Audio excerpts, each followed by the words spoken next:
Yes.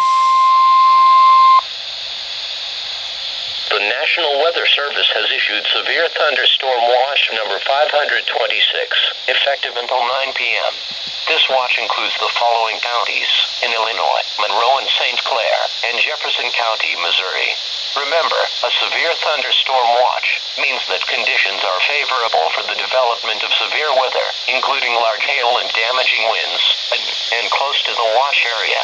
While severe weather may not be imminent, persons should remain alert for rapidly changing weather conditions and listen for later statements and possible warnings.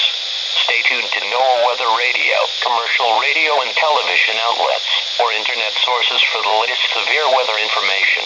Repeating, severe thunderstorm watch number 526 has been issued from 1:50 p.m. until 9 p.m. for the following counties in Illinois: Monroe and St. Clair, and Jefferson County, Missouri.